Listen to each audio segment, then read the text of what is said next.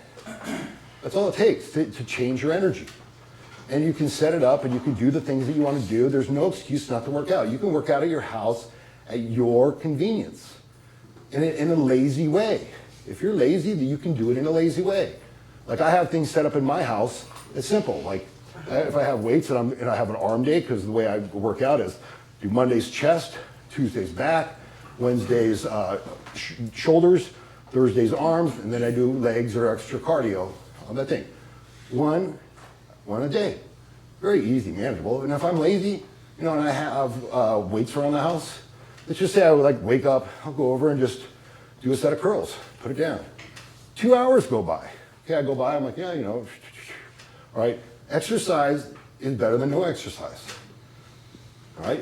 Not only does it help your body, but when you exercise, you bathe your body in the endorphins of feeling good. Like you should be feeling good right now. And that was nothing, but if you do some real good cardio, you do some high intensity cardio, it'll be amazing. They have things like peak 8 where you got to do high intensity for a certain amount of time. Things like this, it's like you start off at 3 minutes just going, then 30 seconds full on speed, and then you stop and you do that repetition, you do that 8 times cycle. It's really hard. Okay, so what have I been doing lately? Like even me mentally, I'm like, fuck, it's too much. So what I do, I have a workout thing in my house. I just started doing it where I wake up, I do 4 minutes, 3 minutes of warm up, and then just fucking boom. And then I'm like breathing heavy for, I don't know, it could be 5 minutes, and then it chills out. I go do my stuff, I work on the computer. Maybe a couple hours later, I go back and do it again. If you did that 4 times a day, your heart is going to be extremely strong. You want your body strong. You want all the energy of your body healing itself, being bathed in dopamine and serotonin and all these levels. Working out moves blood through your body. You got to remember, if you're not working out, it's like your blood's just stagnant. It's not moving. They say stagnant pools breed disease. Well, stagnant bodies breed disease. And so I want you to guys think about it, like, how are you going to do this? Because if you're serious about doing this, a woman looks at you like, who are you to her? And if you don't have the motivation to praise and make your body good, you don't have the pride in your own self of doing the basic things, then she's just going to be like, fuck, I'm just going to go down with this guy. Subconsciously, that's the energy you're putting out. And it's amazing when you feel good. Like I always do these experiments, and I've talked about it over the years, how I'll go 1 month eating fucking shitty, smoking, drinking. Okay, at 2017, I'm not doing that experiment anymore. And I did it for 2 years. 2 years of like 1 month, Starbucks, smoking, partying, eating shitty ass food. I didn't eat meat. It would have been way worse if I was eating meat. And at the end of the month, literally, like I felt like I was dying. At this last one, I just ended it on the 2016 end of the year. I literally was on the couch and I'm like, to my wife, I said, I need to go check myself. Like I need to get my shit done because I feel like I have cancer. I feel like I have cancer or diabetes because all I would do is eat a meal and I'd go back to sleep. Torturous experiment for me, okay? But I wanted to do it so many times that I was absolutely confident about the fact that I could say, what you eat is absolutely imperative to your health and your well-being. Imperative. Like, well, what is it? We're only on the 26th. I've been eating since very well from the 1st to the 26th. Do I look like I felt like I did at the end of that experiment when I was like seriously contemplating with my wife? I was like, I need to go get my blood checked because I know what it feels like to feel like I'm either have cancer or diabetes or something because I feel hellish. It's only been 3 weeks and I'm already flying high. Your body will adjust amazingly. Your body is meant to adjust amazingly. Your body wants to heal. Your body wants to feel good. We were bred like in that through evolution. We exercised. This is the laziest, most convenient generation-seeking people ever on the planet. We won't even get out of our cars to walk to go get a fast food. You know, I wouldn't do that anyways, but think about it. We'll drive through Starbucks now. You won't even get out. That's fucking crazy. You're not fooling yourself. You're making yourself weak. And that's terrible. To make yourself weak, okay, is not the meta program that you should have if you're interested in meeting women. Making yourself strong so that you can not only, you know, support yourself, but you can have a woman around you who's going to grow from your inspiration. Because no woman is going to be with a guy who can't do 50 fucking push-ups unless she's got low self-esteem and she's needy. And then she's self-destructive. And you guys are going to go down in a spiral of shit together. So I want you to think about like how important this is. Like, and I'm going to talk about it here. Up until about the Industrial Revolution, okay, we were like a lot of people. We did our own foods. The Industrial Revolution is what fucked everything up because they went to farmers, they went to people that were living on the land, that were gardening all day, out in the sun, getting their vitamin D, and they said, hey, we'll give you double the amount that you're making here to come into this little cubicle over here and do this all day for us. And they did. They took them, they separated them from the land, they separated them from the units of people that were probably in the community before, and they put them in here just indoors without any sun, doing some mechanical thing because they thought more money was going to build better health, happiness, and it didn't. And that continued. Think about it. Up until 50 years, 100 years ago, we all walked around. Like, has anyone seen the strength of a farmer or a carpenter? They're fucking strong. They carry shit all day long. And that's what we did. We're exercising, like if you're out there plowing shit, you know, raking, digging, that's muscular work. It's a slap in the face to evolution, okay, to say, it's been 200 million years of me exercising, but now that I have these conveniences, fuck you, evolution. The lineage of what it took to build the body that is now, all of a sudden I'm too good enough to stop doing what it's taken 200 million years to do to get to that point.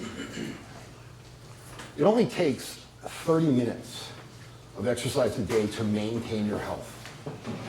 30 minutes. If you want to be optimal, and I'm talking like cardio, if you want to be optimal, you go an hour. Because what happens is blood is life. And when blood is clean and blood doesn't have sugars and toxins and shit like this in, okay, it's nurturing, it heals your body, it goes through and does these things. So when you're exercising, what's happening? The blood's moving faster, it's bringing more nutrients, it's getting your body to feel better quicker. And that's so important. And so I want you guys to think to yourself, like, are you worth it? Like, are you worth it? To invest in yourself. Something that's going to make you feel good. Or are you just lazy enough to the point not even to consider the fact that, you know, you're going to go downhill. You're going to oxidize and you're going to fucking, like anything. A house that's not lived in, okay, basically degrades faster than a house that is lived in. Did you know that? How's that possible? Because like dust gets in there, there's no cleaning, there's no movement, there's no fresh air. And it just sits there and it dust gathers. Like, have you ever seen a house that's never been, like, walk in, like, would they ever seen the plastics they put over it? It doesn't do it. Okay, so your body is active. Like I said, and what does it take? Like, this is my workout routine, okay? I don't work out more than 30 minutes in the gym because I'm just targeting one muscle. You don't have to work out every day like Hulk Hogan and shit. All right, you don't have to do that. It doesn't take much. Like every day, like what number do you, think about the number that you just did push-ups. If you just did this, and this is a great way to build it up, because your body becomes stronger incredibly quick. So if the first thing you did when you woke out of bed, you just did push-ups. And when I first started that, you know, I was like at 30 push-ups. Now I can do 70 fast. It was kind of weird for me doing them here because I'm like, when I do push-ups, I'm not talking, I'm breathing. So the reason I wasn't able to do as much is because I'm talking and I'm not properly breathing. So, but you know, the whole thing is, you know, set yourself a goal, 50 push-ups a day, and go to 100. And it's so easy because all you do is you roll out of bed real quick, you just do push-ups and you stop at 15. Next day, you shoot for 16. And I've done that. And every single day, it comes up by 1 or 2. Sometimes maybe a day or two, you'll get stuck at the same number. Maybe a day you'll go a little backwards, just depending on your energy. But if you do it over there, if you think about it, in the course of 2 months, you're gonna get up to 60 push-ups. That's how you start your day. Blood's flowing, you know, you get the exercise going, you wanna think clearer.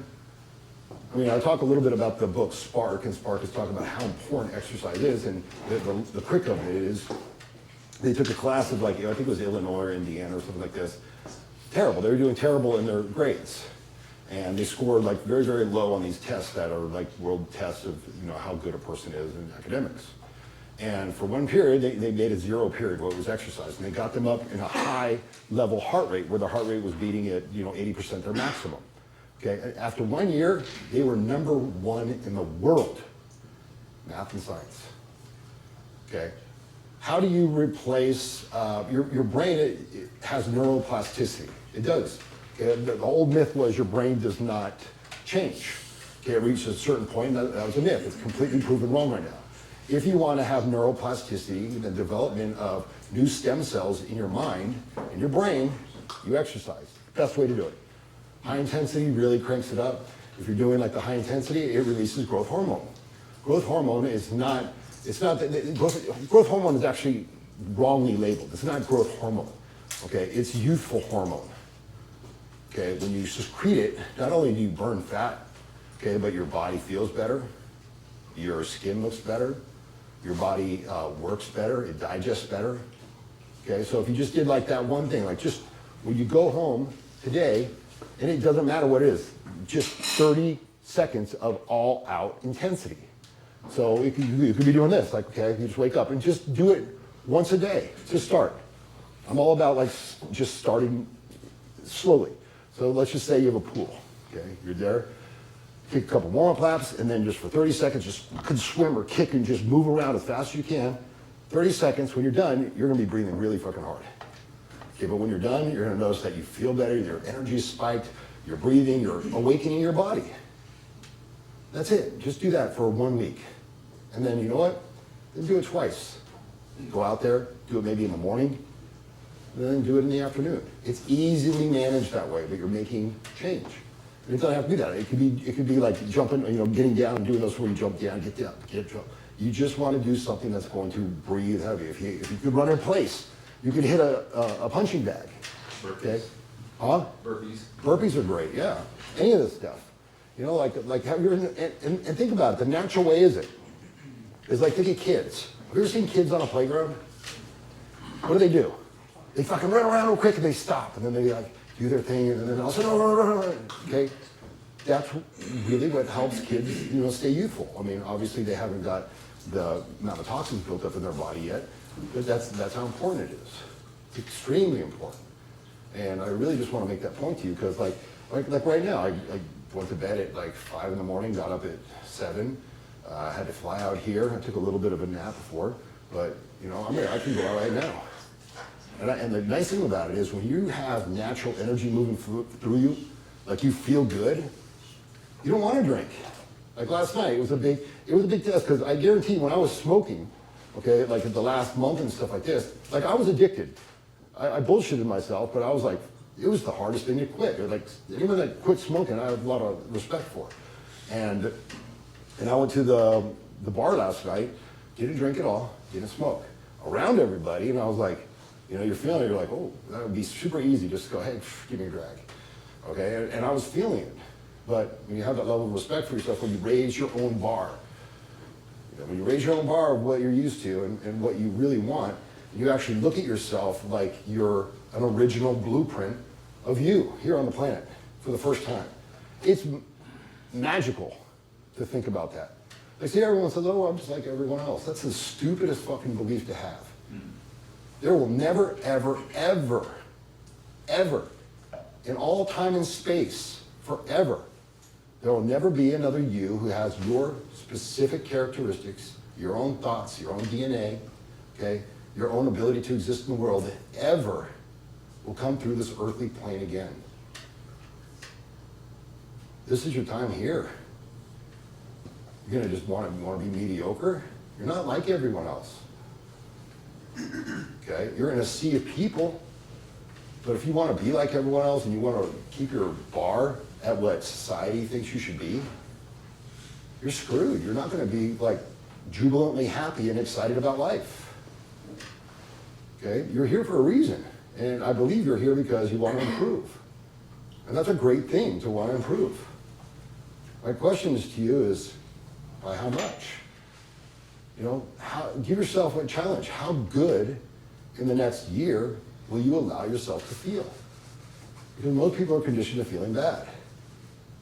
And it's crazy that people make excuses for it. Have you ever heard like people on the line, they're like, how you feeling? Not bad. Not bad?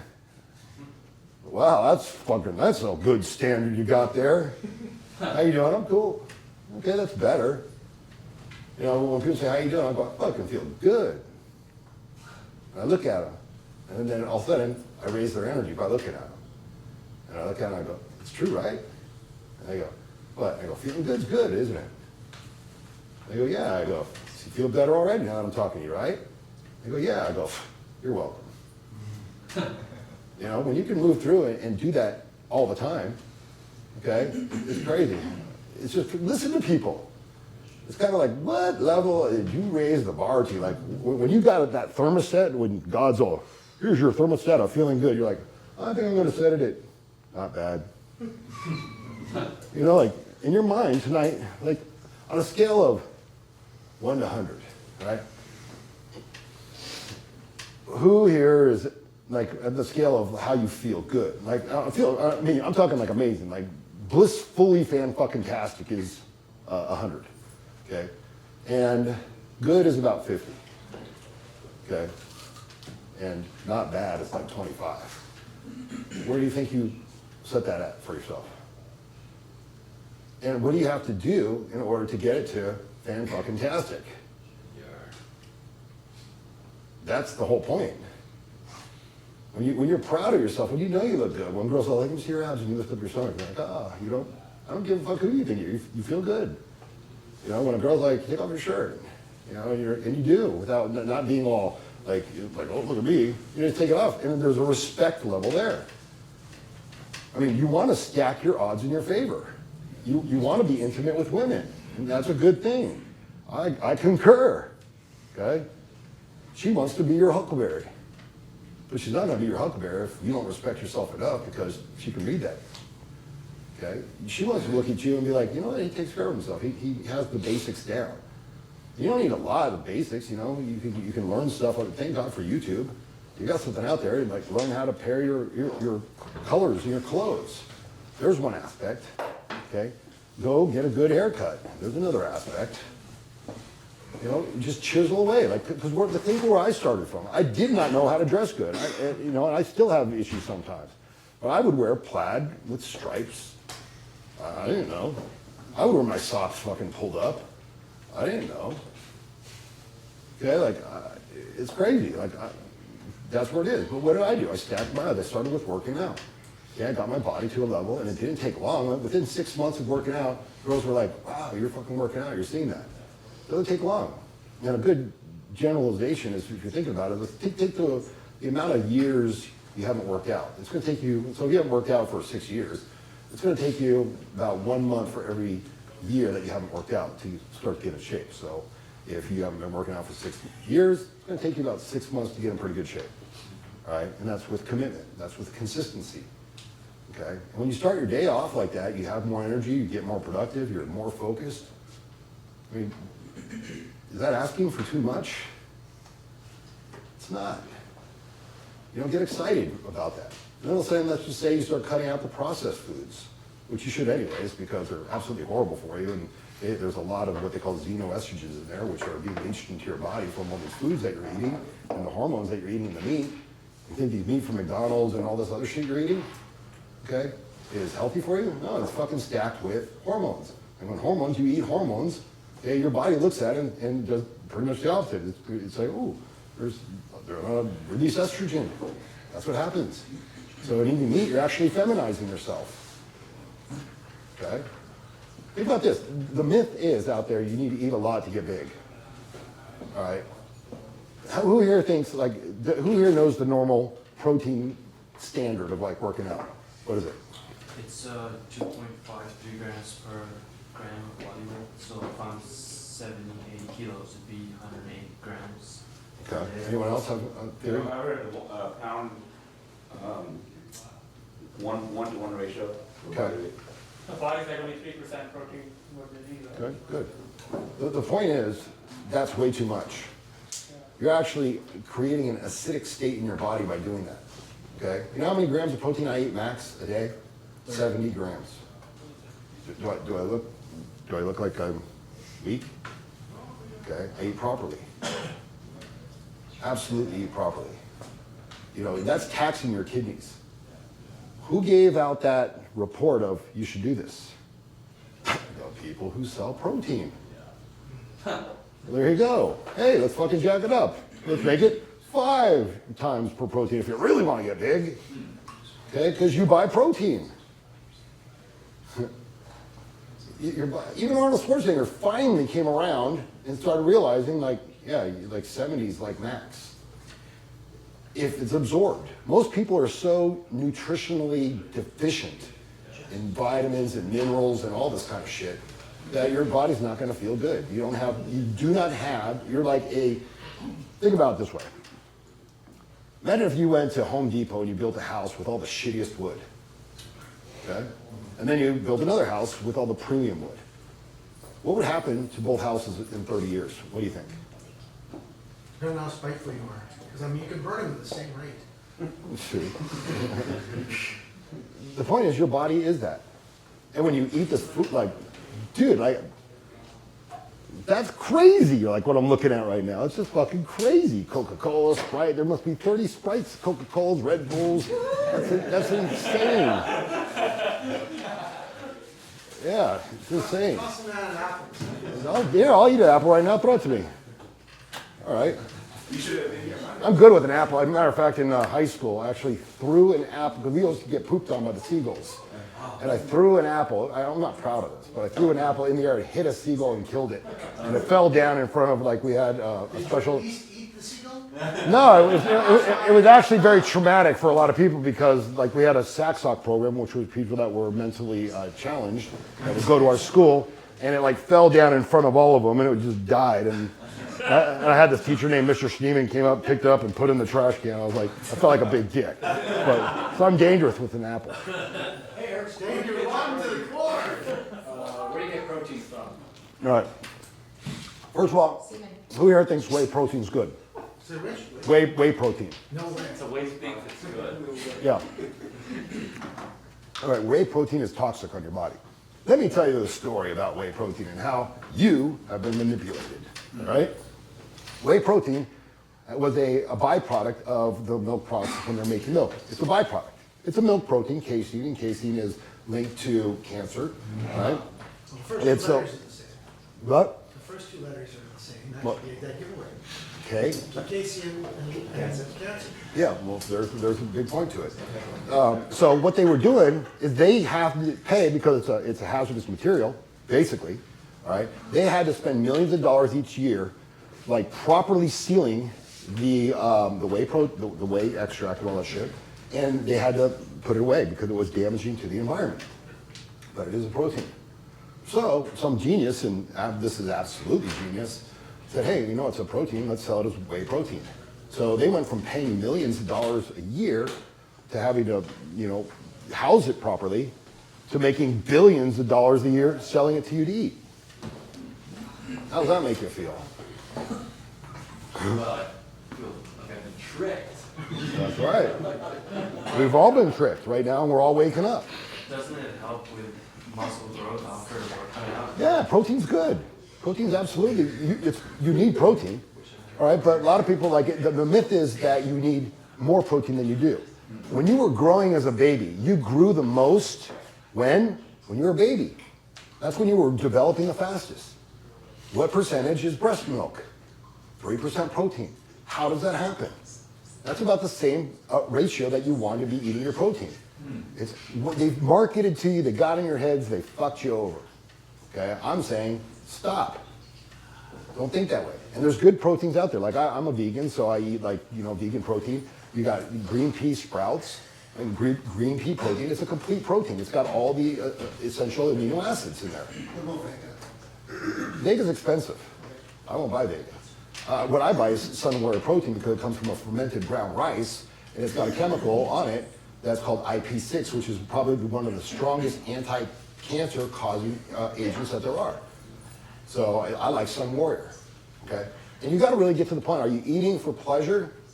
Or are you eating to improve the way you feel so that you are pleasure? Okay? How are you eating? Are you eating because, and listen, eating's it's the most intimate thing that there is.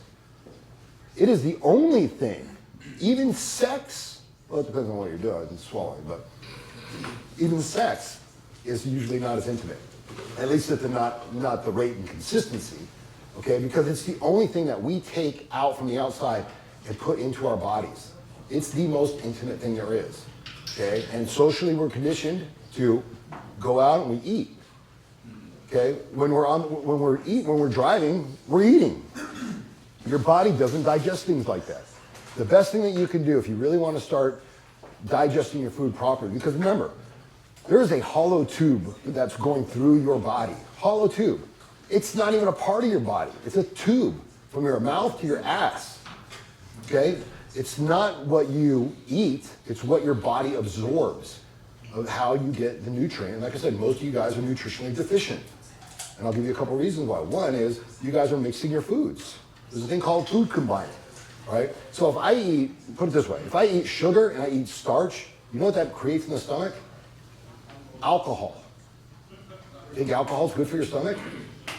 If I'm eating fruits and I'm chewing it up in my mouth and there's a certain enzyme that your body goes, okay, this is the enzyme I need to release this, and then you eat starch with fruits, all of a sudden it's like, well, holy shit, to break down fruits or the starches, I need to release this digestive enzyme.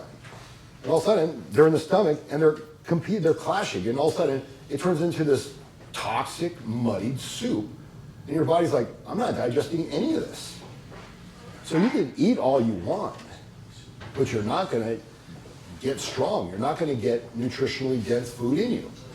So I want you to think about that. Think about in drinking, these are all things that you have to stop doing it the old way and start thinking. Think for yourself. Imagine you have a certain digestive enzyme. So you eat let's say a piece of bread. And so your body, through the mouth digestion and the chewing, it goes, okay, it squirts out a little bit of the digestive enzymes, which it knows that's going to break down the food, okay, the bread in your stomach. And then all of a sudden you're drinking it with milk or water, even water. Well, you just diluted the proper digestive fluids. You just diluted it. So you think it's going to digest? There's simplicity. The strongest animal on the planet is what? The elephant? The lion. The gorilla, the silverback gorilla is pretty fucking out there for the most part. What does he eat all day? Banana. Bamboo. Bamboo and the leaves. If you see them, they just strip it and they eat it. Okay, they're sticking to a single food. Now I know this is radically different from what most of you guys grew up with, because you grew up to eating 3 meals a day, and it takes about 1,000 calories to digest a meal. Think about that. So if you're only eating, 1,200 calories, and none of it's getting really digested because you don't know how to eat properly, and you're expending that, just digesting it, it's moving through your stomach. Like it takes 3 days to move meat through your stomach. So think about, are you really getting energy? Do you even know what it feels like to feel good? Because if you don't know what it feels like to feel good, you're screwed. You don't even know how good you can feel. That's the amazing thing. When I put people on a 7-day juice fast, they're by day 7, they're jumping around. First day, it can be up and down. You're like, fuck, that's like when the addictions kick in. The second day kind of sucks because when you're cleansing, a lot of toxins are being released into your bloodstream and your liver's processing it, and you feel pretty shitty. Day 2 to me is fuck. Okay, day 3, it can be up and down. Day 4 and 5, all of a sudden you get this clarity. And it's crazy because when I do coffee, like later I'd have that up and down, up and down, up and down. It's a constant energy. And I could go, and it's scary after like day 4 and 5, sometimes I'm not even tired. And I'm like, I just woke up, went all day long, and it's like 3 in the morning. And I have a trick I can knock myself out because I'm like, you know, the energy is so high and it hasn't adjusted, it hasn't integrated with my sleeping pattern. Then there's herbs that I can take. You know, I can take like skullcap, passion flower with some chamomile, and it allowed me to go to sleep with little poppy seeds in there. It's all good, all right? So the whole thing is like men, we weren't taught nutrition. We weren't taught about eating properly. And I'm trying to say to you, like, do I look like a 45-year-old man normally looks? Okay, and this is coming off, like, I'm not even, like, I'm gonna start getting younger and shit. Like, when I'm leveling up, I don't even look at age as age. I look at, like, levels. Okay, I'm fucking now level 45. You know, it's a good way to do it. Don't buy into the old belief system. You know, your telemeters are what ages you, and when you're learning how to extend the telemeters, that's how you stay youthful. You want to stay youthful. You want to be able to feel fucking amazing.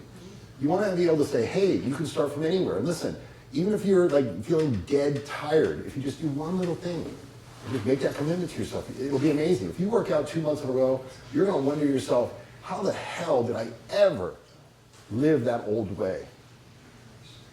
So I want to inspire this in you to, like, you know, go get a membership. You know, if you don't have that, just go walk. You know, for 30 seconds a day, just run in place. That's better than most people, especially when you're having sex. Like if I could go 8 times a day and cycle it, where I'm going full speed, you know, 45 seconds, when I decide to like lay it down, okay? Like lay it down when it comes to that time when you're ramping up that sex and you're like, okay, and she's like, harder, faster, and you're like, okay, turn it on. Bam. You think afterwards, what do you think's sexier afterwards? When dripping and shit all over her, or just being like, okay, that's all you get. She's like, eh. Okay? Have that ability. Condition yourself, because sex is a physical activity. Hell, like I said, if you just got behind a girl, if you have one, you know, sit there and go for it for 30 seconds. You'll be sweating afterwards, okay? And then that's a good thing. So learn that. Now, if you did that like next week, you did 2. Next week, you did 3. All of a sudden, you have your return rate of your heart feeling better. When you do 4 a day, and it's like you do it every single day, and it's nothing, you think when you get into that sexual situation that you're going to be like huffing and puffing? Hell no. You know, I have yet to have a girl ever keep up with me. They're like, they talk their game and shit like this, and oh yeah, and then afterwards they're like, okay, bro. All right, for a man, I don't care what you think. You want to go, that feels good. Like, that, who cares if it boasts your ego? You can look at it and go, that's me. You say girls can't keep up with you. I'm wondering whether this is something recent, based on your recent regimen of physical fitness, or something that was true 5 years ago, when you and I would go to that place where they cut your tie off if you already didn't have lunch or steaks.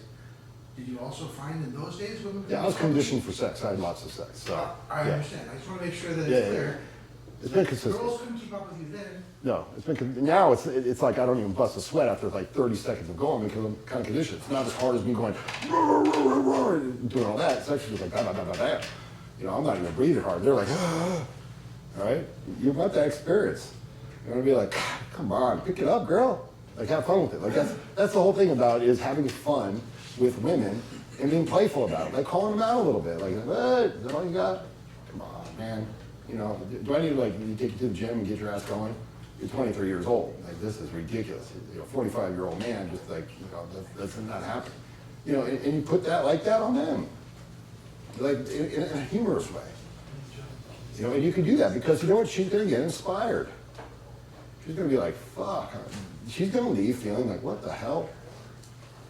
Okay, and it's only gonna get better and better. Like I said, now that I've committed to only being healthy, okay, when I can go 8 and 9 times in a row, you know, that's your heart. You wanna condition your heart. The #1 killer in America is cardiovascular disease. It's happening. You don't think that you don't have it. Are you blowing 9 times in a row? I'm not blowing anyone 9 times in a row. Hey, what do you mean 9 times in a row Are blowing? you counting 9 times in a row? No, I come when I want to, once, if I even do. Yeah, no. I won't, listen, okay, if you don't think semen retention, can affect your energy, it does. Like at this level now, like I come when I want to, and a lot of times I don't, because I already feel amazing. And so I've already kind of reached that level where I don't need to come to feel good, okay? Maybe every once in a while I'll just be like, okay, cool, we'll go back to old school. But I can just push her off and go, and I do that a lot. I just go, that's all you get.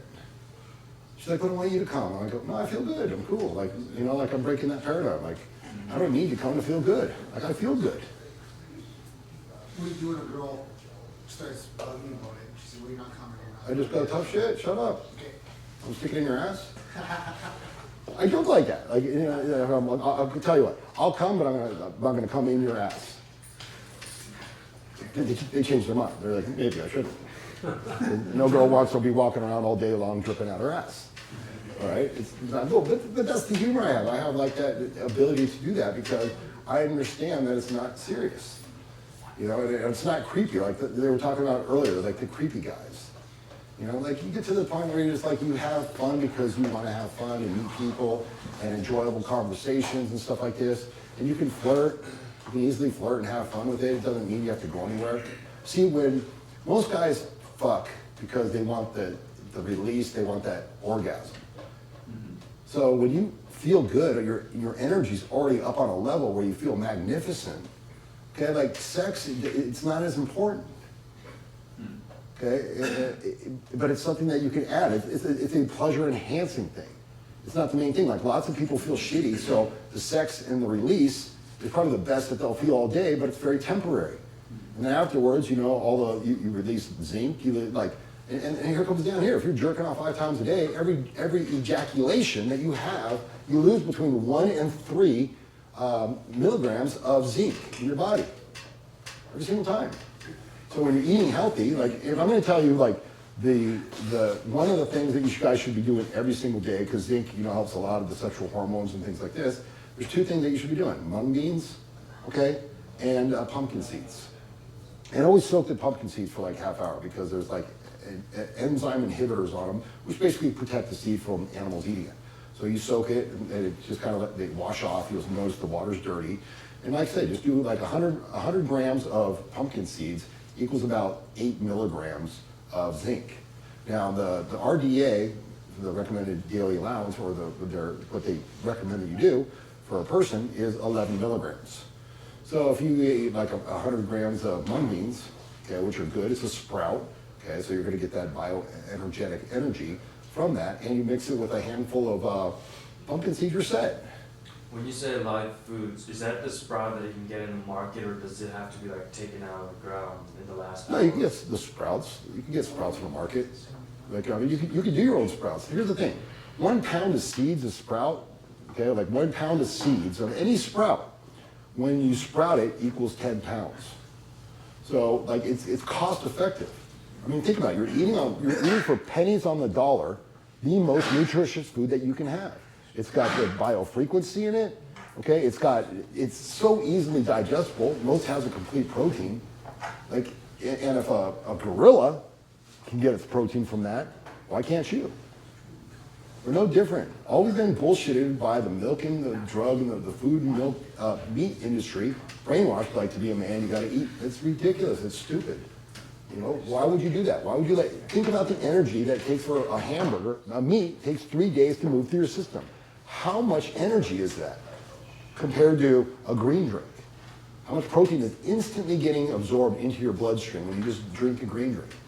Okay, it doesn't have to digest much. Your body's like, suck it up. It's like, yeah, that feels good. Yeah, you were talking about pumpkin seeds. I was just wondering, would you recommend with the shell or without the shell? No, without shell, I'm lazy like that. I don't fucking, but are you? But is it? But yeah, what you can do is if you go to like Sprouts or Whole Foods, it should be called your whole wallet, not Whole Foods. It's expensive there. But you can go and just get like, the ones get the raw ones. Don't get the salted, fucking roasted ones and stuff like this, all right? Get the raw ones and say it's simple. You just eat it up. I mean, this is food. Think about it. Like, this is so elementary. I don't get it. If you want to feel godly, all right, like if you want to eat and feel how we're supposed to feel, You eat nature's food. It's so simple. You eat nature's food, God's food, you feel like a god.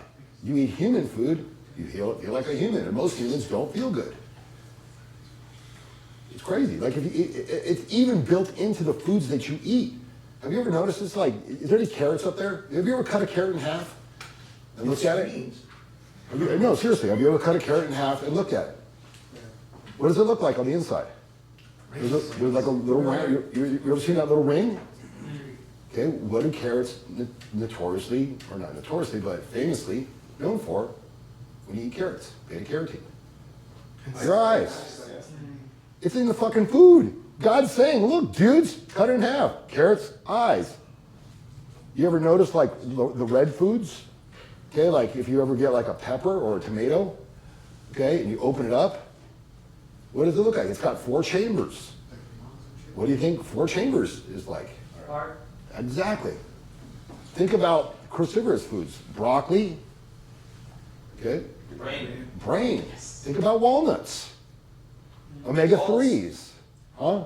Walnuts, balls? Yeah, walnuts and brain, if you could. If you open, okay, that's close. I mean, but if you open up a walnut, it looks incredibly similar to the brain. It's got a left half, right half. I mean, it's so simple. Like it's built into the foods. Like, think about this. A celery. What is a celery? Like it's long, it's like, what is that like? Bone. Celery has 21% natural sodium, which is the exact level of sodium that you need to build bones. If you eat just 2 celery sticks a day, you'll be fine. Okay? Sodium is good for you. Natural sodium is good for you. Sodium is one of the most important nutrients that you can use, that you can have. When you eat celery, it's got the exact ratio in there. I got a question. Is your main concern regarding meat the way and the way we produce it and the way that it's yeah, I could say it could be for the environment because, you know, they're killing like I forget the ratio, like a mile of rainforest. Yeah, it's ridiculous. Yeah. It's that, it's the foods that they're putting in, But you know, let's say it's you the were out feed. hunting deer. If you're out in the wilderness, you're hunting deer, hey, and you're hungry, go for it. Yeah, go ahead. but would you like keep that out of your diet because it's meat and it takes so long? Why would you want to eat protein that is secondhand? What does a cow eat? Grass. And then what does the grass? You're suggesting we should be eating field grasses? Because I've been trying that for years, and I haven't been able to do You that. could if you want. If you went to the survival school, they say you can eat fucking, you can live off of grass. Absolutely. All right, that's a survival school. I should- I'm just saying, like, this is real shit. Like, I'm trying to fucking like wake you guys up because what you've been bought into and what you think is normal is not normal. Nothing is normal about eating fucking chemicals in your food. Think about the amount of space that it takes, or the grain. We can stop world hunger right now, okay? If we took the grains that we're feeding the cows and fed them to people. You know, it takes like, I forget, it's like, fuck, I'm gonna blow this on that number. It's like 2,500 gallons of water it takes to make 1 pound of meat.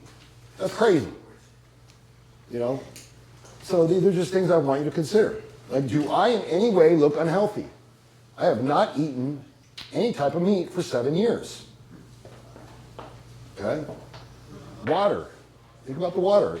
Here's the 3 things that I think that you guys should invest in. Right? Saving up time. I think you should get a sauna, an infrared sauna. Nothing is better for getting toxins out of your system, deep in your muscles, in your brain, okay, than a sauna. Okay? It's like $1,300 you can get an amazing sauna. Okay? It's an investment in yourself. Okay, when they take the actual perspiration that you've perspirated in, they measure it. 1,300, that's it? Yeah, 1,300. Like For a sauna? for a sauna, For infrared for an infrared sauna. And you can probably catch one on Craigslist for a lot cheaper than Yeah, I looked on Craigslist for $600. I saw one. Yeah. I just picked up one for $200. I bought to my parents' house and said, "Here, you're gonna start doing this shit." What about a normal sauna? Normal infrared, it works on a lower level. So what it does is it penetrates deeper into the muscle, which helps release the toxins, which help get rid of the toxins deep in your system. Whereas the air saunas and the heat saunas are more outside, more for the skin. It doesn't penetrate. That's why, you know, it's a lower level heat. You know, so that's that. You were saying they did tests on the sweat that was coming Yeah, out? the sweat was coming out, and what they did is, like, when you exercise, okay, 30%, when they measured the toxins in sweat, 30% was toxins that was in the sweat. That's good. Okay, that's why exercise, another reason why exercise is good. When they did the sauna, the infrared sauna, they measured it, 80% was toxins. It's the only thing that can really get the heavy metals out of your system, especially when you use chlorella or those green things that can bind to the toxins, and then you sweat them out. Like, it's amazing. Like, when I get out and when I sweat, I go in the shower and you can see like a dark shit coming down. They thought it was like after a sauna, especially when you do niacin with it, you open it up and get all the capillaries to open up and flush that shit. Like, you could take a white towel and go like this, and there was one incident that it was blue because they were working in a factory where they had this kind of a toxic chemical, and it turned out blue. First responders from 9/11, after they were detoxing afterwards, firefighters, they were wiping off with the towel. It was like purple. Yeah, that's what it was. It was the first responders, right? So, like, that is incredibly huge to get that. So it's one of those things. You sit in there and it feels good. And another thing that it's really good too is it helps release a lot of white blood cells. Why? Because it creates an artificial fever. What happens when you go into a fever? When you're in a fever, is that healthy or unhealthy? Healthy. It's healthy for you because it's saying, I'm going to heat this up and I'm going to kill all this bullshit that's in my system. So what it does is every single day, matter of fact, one of the world top scientists that studied this said, if you do a sauna a day, you're going to be fine. Because it's going to just flood your body with the white blood cells that go and attack all the bullshit that's in your body. Okay, so that's one thing I would do, okay, a sauna. You know, and it's not a lot. Like, what you spend on Starbucks in the course of 2 months would buy you a fucking sauna. Okay, so just so we're clear, if you eat raw food, but you cook it while it's in your body in the sauna, that's okay. Good question. I don't know. But I do my saunas in the morning and I don't eat till 12. Like, the way I eat anyways, yeah, I do intermittent fasting. I eat between a 4-hour window. So I'm fasting 20 hours a day. Is that constant? Like, it's not like cycle, you do it consistently? Yeah, so here, your body, I'll give you the quick cycle, okay? From like 8 o'clock till, morning, it's resting, okay, till morning time. The morning time, okay, what your body's doing is it's deleting, it's getting rid of all the toxins in your system. From the morning till 12 o'clock, that's when your body wants to flush out toxins. That's when you're doing lots of green juices, that's when you're doing lots of water. It's flush time. At 12 o'clock, high noon, is when you have the most hydrochloric acid in your stomach. It's like in nature. It's so simple. It's in nature. So when there's most hydrochloric acid in your stomach, that's when you eat. And I only eat for a 4-hour window. It is not even debatable anymore. People that eat less live longer. Non-debatable, like 30% longer. All right? Like, if you look at any animal in nature, it's usually on a seven-time rotation, which means, like, of course, with a dog, it's 7 years. Like, when does the dog mature? Okay, you take that level of what the maturity is and you times it by 7. When do we mature? At what age? Speak for yourself right now. Well, that kind of mentally. 25. Okay, well, 30. so you times it by 7. We should be living easily to about 140, 150. And I do believe that you can live forever. I absolutely believe that. They've done actual studies where the only reason we're not living longer, okay, and things like this is because we're living in a cesspool of bullshit right now, toxins and all kinds of stuff. They did an experiment on a chicken heart cell, which after a number of years, the chicken's dead. Okay, just on a cell. And they put it in a petri jar, and they measured it, and they gave it everything that was needed. And it went 27 years. And the only reason they stopped it is because it was like 27 years and they just ran out of money, or they just stopped doing it. The guy died that was doing the experiment or whatever. I don't remember the thing, but it was able to live indefinitely. Eat the chicken? Huh? Eat the chicken out there? No, it was a cell. It wasn't the chicken. It does get very expensive. But it shows if you have all the right nutrients in your system, your cell's immortal. Like, your body is constantly renewing itself. You got the DNA blueprint. When you eat shitty, you degrade your DNA blueprint. They did studies with cats, and they ate one cat. They had one cat, a group of cats, and they gave them like raw foods. They had the other one. They gave them the normal stuff. Okay. By the third generation of cats, these cats couldn't even reproduce. These cats were just fine. Okay, I have to call you on that a little bit, because cats are confirmed carnivores, and if you feed them anything other We're than... talking processed food, Okay. Like kibble? like kibble. But Like no nutrients. Like if a cat is eating like out in the wilderness, yeah, okay, that's different. Okay, we're talking like processed foods that like cat kind of stuff. one thing would like to point out, not to challenge you, but I'd like to put some context around something. Telomeres in a person's DNA generally determine at what point different cycles begin within their life cycle. Elephants tend to live to about 80, presuming they don't get killed by anything, and even though they're non-predatory, historically they are basically an apex predator within their environment, because there isn't anything that's going to kill them. So they live until they die. They live to about 80, and it doesn't matter really what happens with them aside from being slaughtered by something else. By about 80, all of their teeth, which have been growing through their entire lives, begin to fall out. And it doesn't matter how healthy they are in all of their ways, because they have to chew their food or else they can't digest it. So elephants never have been known to live past about 90, because by that point, even if zookeepers are there shoveling into them pre-chewed food, the elephants just no longer having the enzymes that they would normally generate to chew up food, they give up and they die. The idea that humans should live or could live forever, or rather indefinitely, is an interesting conception, but there isn't any evidence that suggests our telomeres don't basically start winding us down quite a long time before forever. Now my take is, my plan is to live forever or die trying, and I'm okay with that. It's a pretty good lifestyle choice. And while I certainly appreciate and have observed some fantastic changes in you physiologically since we've known each other, a lot of the things that you're saying require my doing further research, because they certainly give me a pause.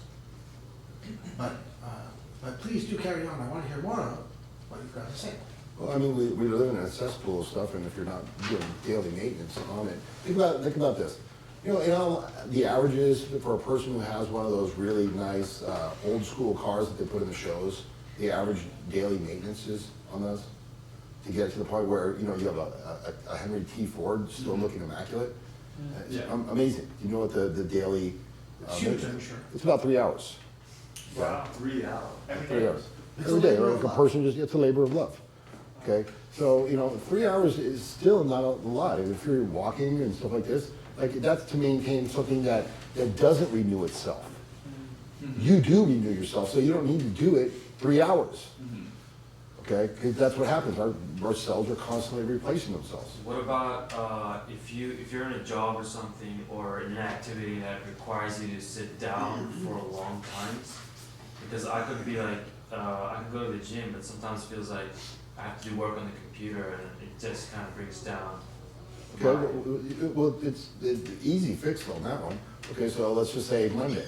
So you're working on the computer, okay? Like, first of all, you should be getting up anyways, because you know sitting is the new smoking, as far as that goes. Okay, they show that the amount of lifespan decreases because when you're sitting like this, blood flow stops. So like you should always be getting up every 5 minutes if you can. You know, just kind of move around, let the blood start flowing again.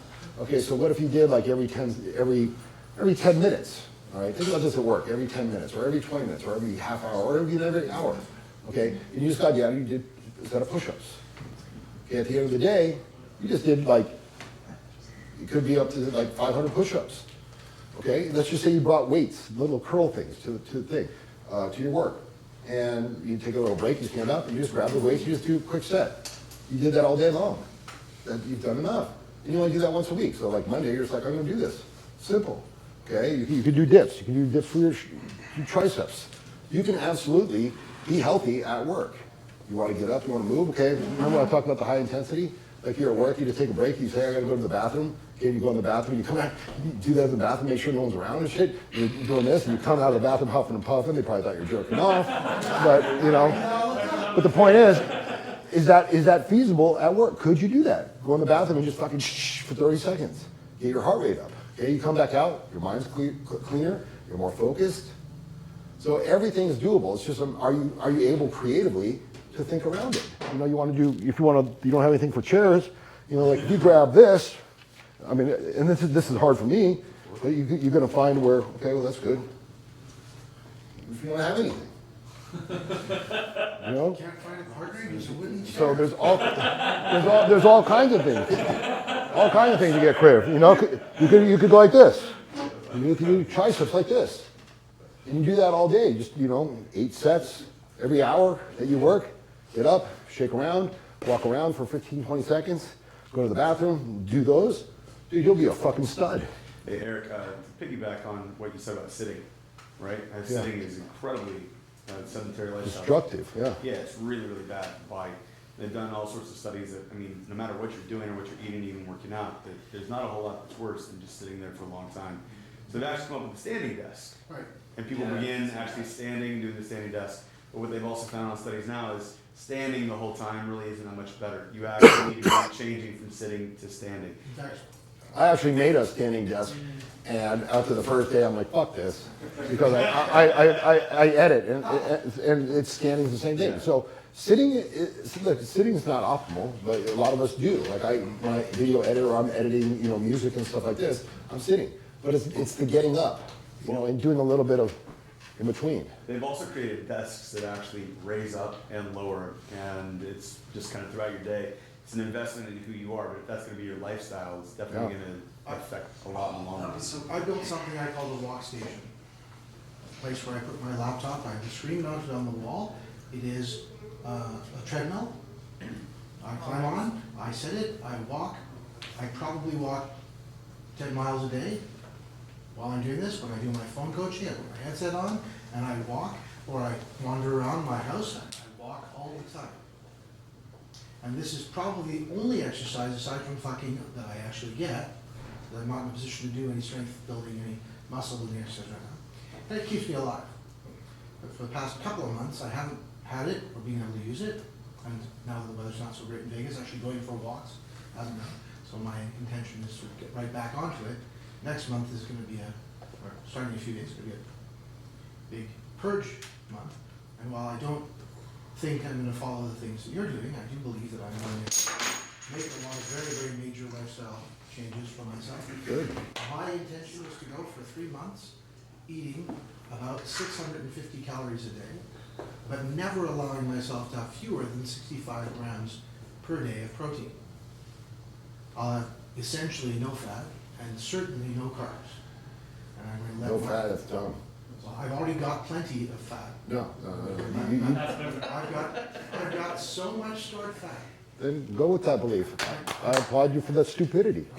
You can. Omega-3s are absolutely necessary for a proper brain function. Your brain is 80%. If you're not taking in omega-3s, that's a dumb thing. You're 100% right. Just like it takes about it takes a minimum of 65 grams per day of protein to regenerate brain cells.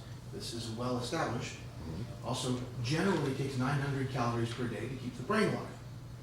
And I'm going to do 650 calories because I've proved this to myself. It's actually well established science, and I know it to be true. And we'll talk about it in a few months. I'm going to lose about a pound a day. Okay, you will lose it, but you're not going to help your brain. I'm telling you. Well, I'm prepared to say Okay. that we can reconvene on this in a few months. Come up here for a This will be a second. video challenge. No, come up here for a second, okay? Now, I just want to talk theory. Now, look at both of us. All right. Who are you going to listen to? I'm not trying to be mean about it. I'm being realistic about it. Not and be brutal about it, Scott.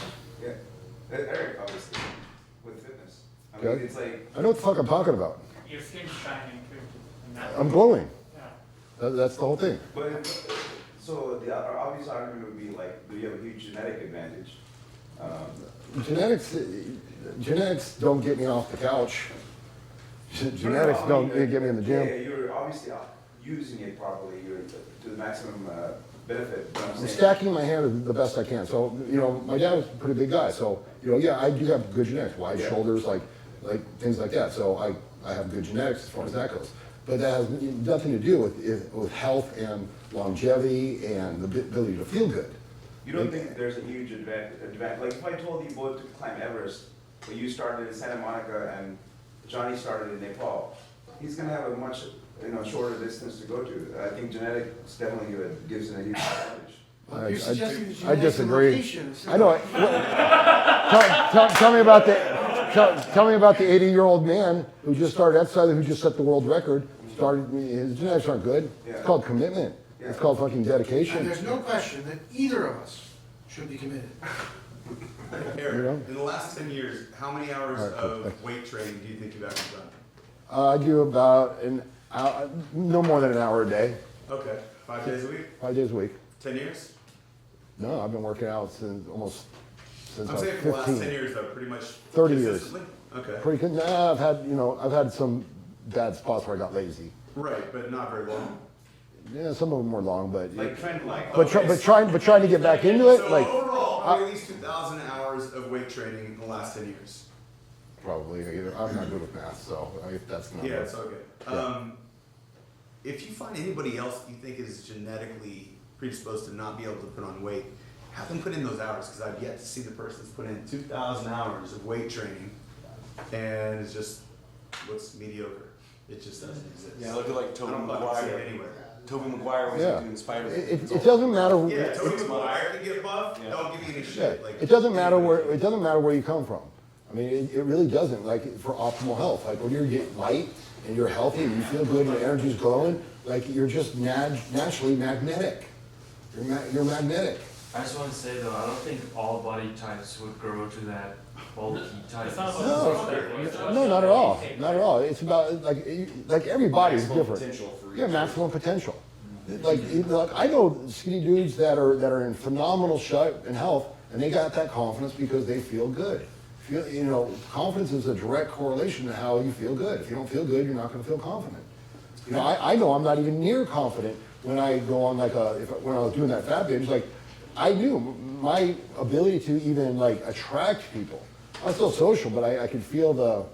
No, you're not going to get on your long talk rant. You have an advantage over Johnny though, genetically. Don't even go there. Dude, I can't say that. I will not say that because Johnny doesn't sleep, so. There's that too. you have I don't know. Wait, let me answer that first because I don't believe that because I was a fucking fat fucking kid. And when I made the decision, I made the commitment that I want to feel good. I put my hours in, and I do that every single fucking day.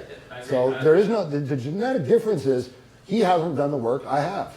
If he did the work, it's consistent and ate good and did the thing, Johnny would look phenomenal. I agree that if he had the ability to do physical workouts. You don't even need to go there, because it's not. You don't listen anyways. He's like, oh, It's true, I certainly I just listen. In fact, I'd say it from a different perspective. As we were talking about earlier, there are a lot of ways to skin cats. Everyone who comes up with a system that works very well for them and uses it consistently will be absolutely comfortable that the way they do it works. If presented with an alternative way, they may say, I'm really glad it works for you. I might try it sometime. If it doesn't feel right for me, I'll probably go back to doing it the way I was before. A few moments ago, Eric said something very important. By the way, I love this man. He's my brother. A couple of minutes ago, he said that confidence was going to be a thing that made people want to come up to you and be part of your world. There is no question that in terms of masculine specimens, this man is obviously the more desirable looking and more desirable appearing, and his confidence is sublime and well-deserved. And while I don't have the masculine confidence of knowing how hot and sexy my body is there anyone here who doubts my masculine confidence? So, there are a lot of ways to be sublimely and certainly confident in yourself. I've got a mess of body problems, but no body issues. He asked, who here is proud when they take off their shirt? I put my hand up. Why? Because I know that despite the fact that I'm fat, furry, and bulbous, when I take my shirt off, I am so comfortable being me that it doesn't gross anyone out, except for maybe the really young girls and a lot of dudes. Women are a lot more forgiving than that. But no question, I think this guy is not only on to something, I think he's someone worth listening to. It's part of the reason I asked him to come and talk. So while I am in no way someone that he can point at and say, look at great stuff I've done for Johnny because he listens to me on this stuff. Do you even listen? I not only do I listen, I consider, and I even explore to find out how much of what he's saying is founded in demonstrable science and how much is in jingoistic cult theory. Look at the results. Right, you can't argue with success, Just saying, I know. and I'm not trying to suggest you should. Indirectly. I'm certainly not trying to suggest what he's saying is not. This isn't an anchor. I'm not trying to suggest what he's saying. Notice the NLP anchor. I don't mind. Excuse me. If there's anyone Can't here fuck with the who master. thinks- if there's anyone here who thinks that I'm trying to do something subliminal rather He than would obvious, never do that. then you have not been paying attention. Yeah. So, Thanks, Ray. yeah. Read a lot about inflammation. Biggest thing there is, man, inflammation. It is gets what- bigger. Yeah, inflammation ages everything. It's horrible. So I don't know if you already touched upon that before I got here. Inflammation comes from more of an acidic pH balance. Like the optimal pH balance is 7.3, 0.2 really. So when you're eating foods that have high, like low or high acid content, coffee is like, like 3. So if your 7.3 is where you want to be and you drink a coffee that's got 3 on the acid scale, it goes down. So what happens? Like what happens is your body wants to balance it out. So what does it do? It goes into your bones because bone, okay, the calcium neutralizes acid. This is why people get osteoporosis because they're so acidic that the blood is constantly leaching from the bones the calcium to neutralize the acid. So when your body's always in a state, and it's always in an acidic state, your body starts to have inflammation. And inflammation leads to chronic, like knee joints and things like this. So it's not the inflammation, it's inflammation is the side effect. Side effect of eating. So what's stuff to avoid inflammation? Oh man. Is it don't drink coffee? Is that what you're saying, or is coffee good? No, coffee's bad. Bad. Coffee's like 3 on Okay. coffee's on like remember. For this. Yeah, think about this. You want to eat alkaline foods. Okay. That's why the greens and stuff like this, they're like in the 8s and stuff like this. And so like if you have the scale, like you have 0 and then you have, 15 over here, 7.3 is where you're supposed to be at. So when you drink a coffee that's 3, what happens to your blood chemistry? It becomes more acidic. So now it takes the 3 and minus it. So now it's lower. When you're eating sugar is an acid. All these things. Is that the same thing with like onions and garlic and stuff like that? What's that? Onions and garlic. Onions and garlic are great for you. Well, hang on a moment. The vagina is generally about a 5.3 pH, so are you suggesting I shouldn't be going down on somebody girls? No, you get a piece of celery and stick it in, that's like 8. No, sorry for colonics. So leafy greens, and you're saying for the alkaline. Alkaline like lemon water is like 8, like lemons are 8, so you squeeze that, like you start, like the whole thing is you're flushing toxins out in the morning, like from when you wake up till 12 o'clock, that's when your body is like all the toxins that you were sleeping on, it starts to flush it out. So from 8 o'clock in the morning till 12, that's flushed on. That's only water and green juices and lemon juices, because lemon, even though it's acid, technically when it gets in the body, it actually converts to about 8 pH balance. So what it does is it helps you, alkalize. The whole thing's about alkalizing. And when you get to the point where your body is alkaline, okay, it recharges. That's the beauty of it. Does that also then go into, and I don't know if you mentioned this too, about things to get for the water purifier or the distiller? Yeah, distiller. Does that help? Distiller is amazing. Distiller is actually distilling is actually a little bit less than the optimum pH. Okay, and here's the thing with like you're talking about water. This is the second thing, okay? Remember I talked about the things that I would invest in? 3 things that every guy should invest in. A sauna, a juicer, okay? Because if you want to get healthy optimally, you know, the best way to do it is to juice this. It's quick, it's easy. The Vitamix stuff thing, right? You're not talking about blending, but you're I'm talking about juicing, yeah, like a juicing. What's a good one? Champion brand. You can get a Champion on Craigslist for about 80 to 100 bucks. Don't spend any more. And that's a workhorse. Like the engine on a Champion is massive. Is that the auger one? No, that's a slow juicer. You want the slow juicer for like wheatgrass because like you can't juice in a regular blender sprouts. So you need a special slow grinding juicer, and that's like the sprouts. Okay. And like I said, those 2 things, that would be optimum. And the other thing is the water distiller. The amount of toxins that are in water is crazy. You know, they now have like birth control. There's birth control in your water. Swallow. Huh? That's birth control. That's Put that in your water. It is. But getting back on the distiller, like it's pure water. What it does is it leaves all the bullshit in there. It distills it up, and what it does is it creates pure water, pure H2O, which is a solvent. You know, water is meant to go through your body and take things out. And a lot of people say, oh, you know what the thing is, what they say is, oh, it leaches minerals from your body.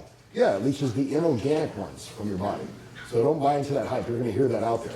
Okay. If you really about the juicer, I have a question. Cold press, what's the difference? a cold press, Yeah. The cold press is usually whenever they have something that's really, really, really powerful, right? Hydraulic press. yeah, that's You put expensive. vegetables, whatever Yeah. in there, and It just they presses press it. It's usually that same day Yeah. or that week. That's the best. Yeah, the other name is masticating juicer. Yeah. So masticating is what he's The, talking about. if you're talking like the best is a Norwalk. And Norwalk is it smashes down. Nothing beats a Norwalk. Then going into there is the slow auger ones for like wheatgrass. And then the masticating, which would be like the Champion brands. Yeah. Because it moves fast, and when it moves fast, it oxidizes a little bit, so you lose a little bit of nutrition. Yeah. So, you know, those are things to look at. Cool. I was wondering because I was looking at cold press. Yeah, cold press, they're expensive, but Yeah, I know. but it's the best. And it's easier to clean up. Yeah. I mean, that's the thing. Like, if you're gonna make them, you know, make it for the whole day. It's so easy to do this, and especially like teas. Like I've been teaching my guys on Ultimate Man, a Hypnotica program that I do monthly. Like last week we did fire cider, and I showed them how to make tinctures from herbs like ginkgo and things like this, and milk thistle, which is great for your liver. And if you ever go out and you party and you drink, and before you go to bed, you do a couple shots of milk thistle in tincture. It's going to help your liver, and you're going to wake up not having a hangover. So these are things to know. Yeah. Man, I thought you were talking about fire. Huh? You tell it later when you make your tinctures. Yeah. So these are things like, we're in the age of the Aquarius. Do you know what that means? The age of the Aquarius. If you look at the zodiac symbol, it is a man with water pushing it like this. Okay, I'm Aquarius, so this is my time to fucking shine. This is what's happening. Okay. And so when you think about that, it's like, what's going on in the world? Women are becoming like more, like a lot of them, feminists are getting kind of crazy. Okay, they're like a lot of women do not know how to cook. Okay, so the man's job, and I'm teaching my men all about this home economics stuff, where we're doing you know, the tinctures, the fire cider. Fire cider is amazing. Okay, if you buy it, it's like, yeah, he was over my house. It was fucking, it's mind blowing. What is fire cider? So fire cider is this. Okay, it's an old remedy that's been passed down for generations and generations. And there's actually a company out there called Fire Cider. Don't buy it from them because they're pieces of shit. Because this has been handed down for generations. Like fire cider is among, Could you tell us what it is? I'm going to, Johnny, shut the fuck up. Get in there. There's a lot of preamble. I know you like to talk, all right?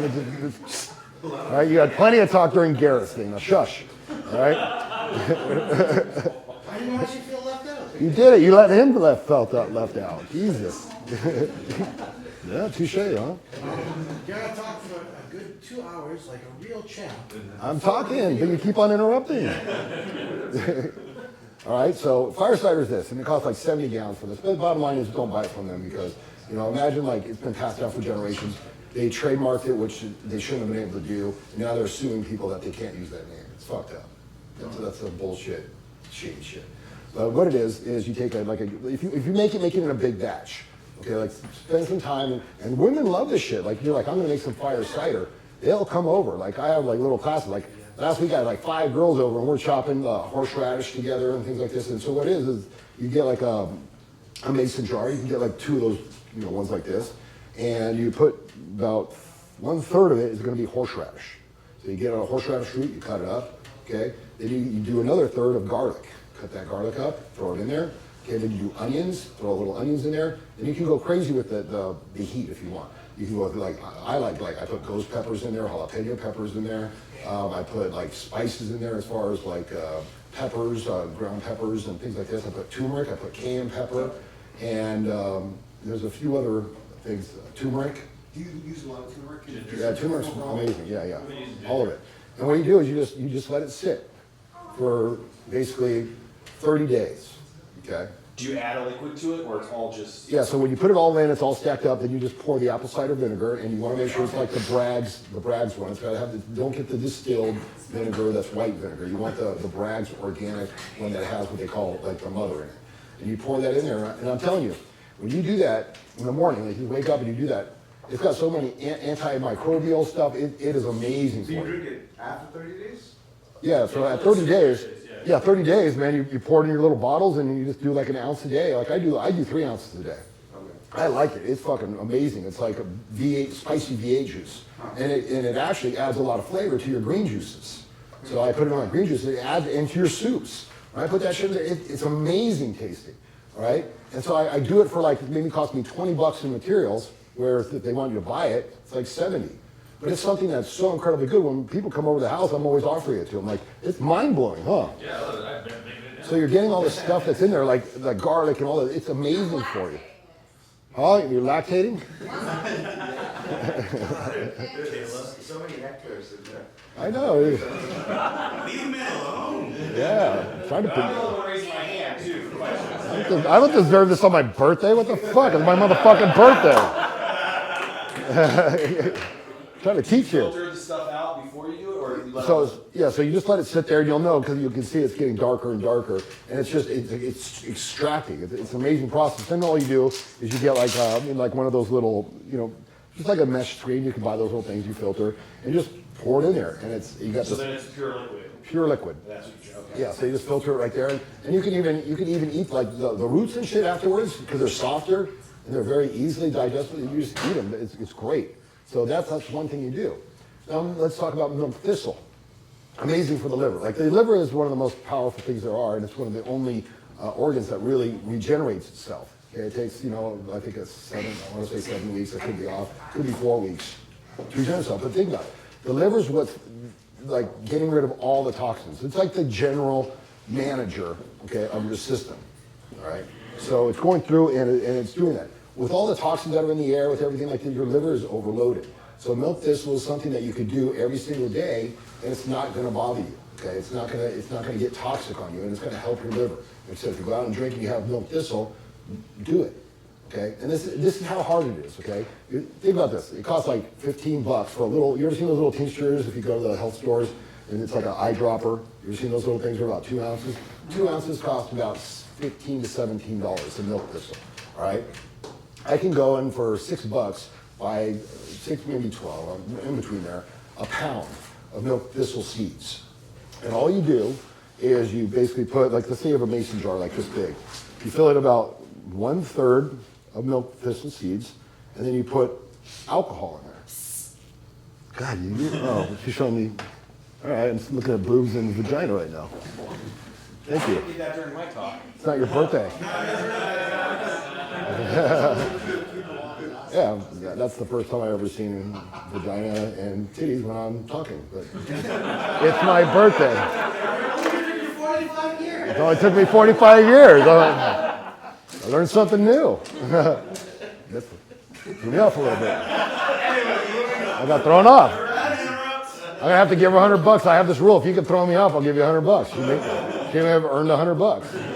But here's the thing: this is how easy it is to make tinctures. So simple, okay? And you want to always use between 80 proof and 100 proof alcohol, okay? And make sure that it's at least triple filtered.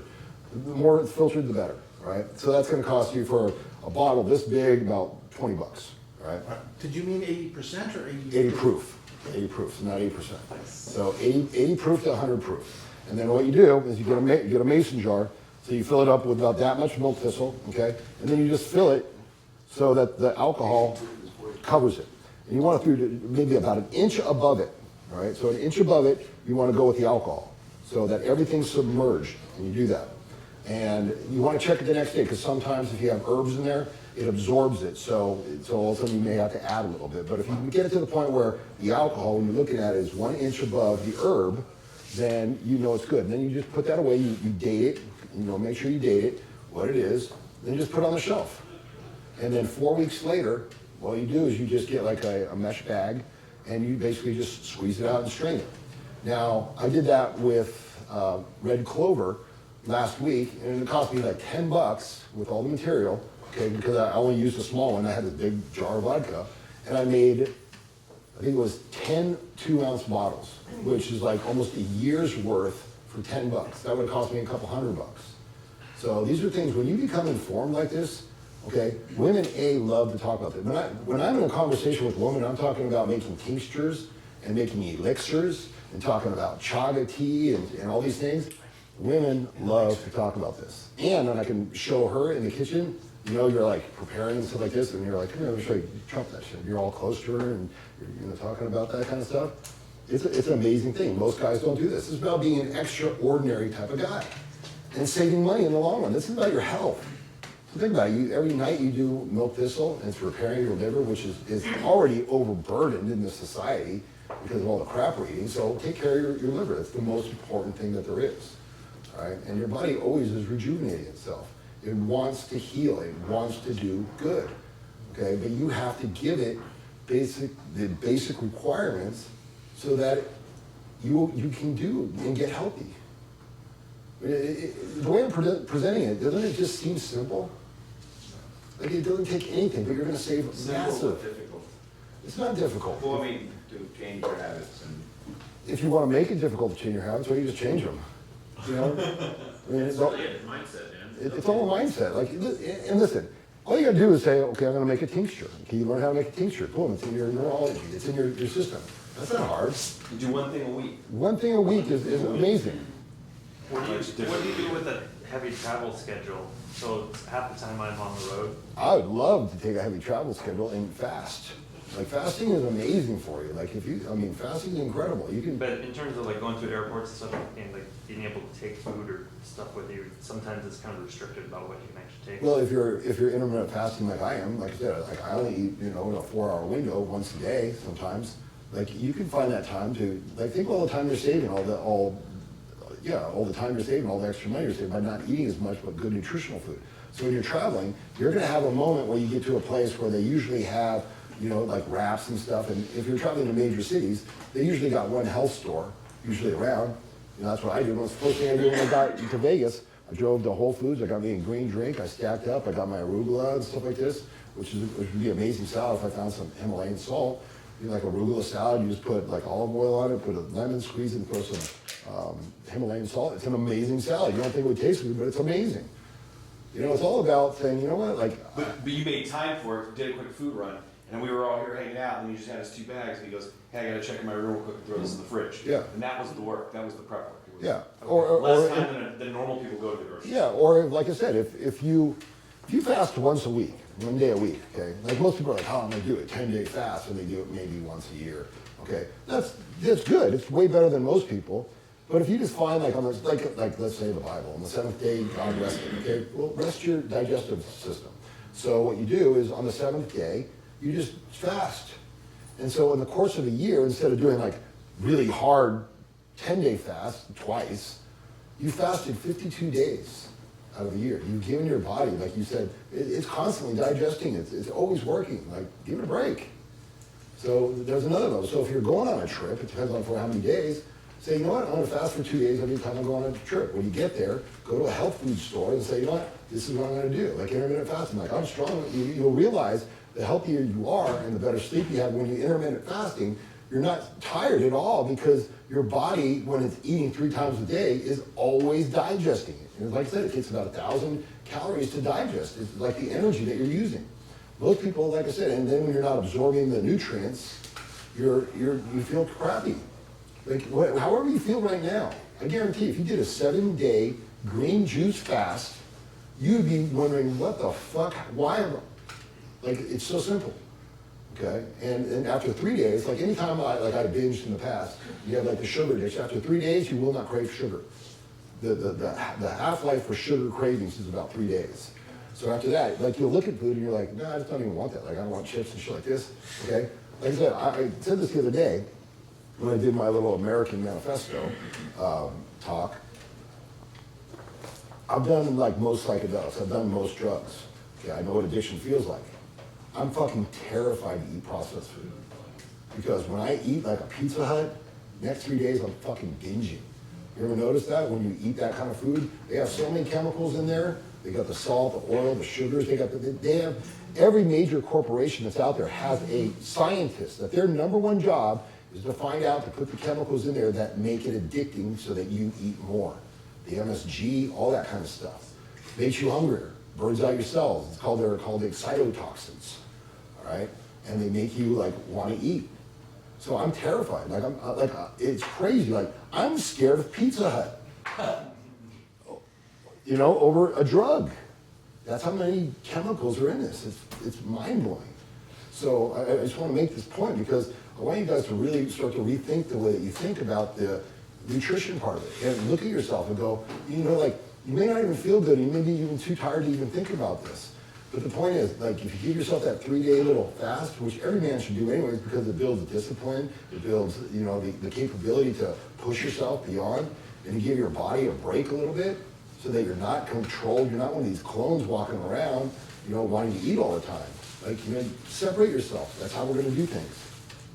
10:02? Okay, cool. All right. Any other questions? Yeah. Go ahead. Well, what do you actually put in your mouth during a 3-day fast? You drink water or? Nipple. Yeah, so when I do a 3-day fast, I basically, like, I have a garden, I grow my own food. Yeah. But like, I can go to the store, I can just, you know, you always want, the 2 bases that you really want would be like celery, because celery's got a lot of water. So that's your base, right? Or cucumber, those are a lot of water. Then you can also put your good ones. Like if you could sprouts are number 1 in my book.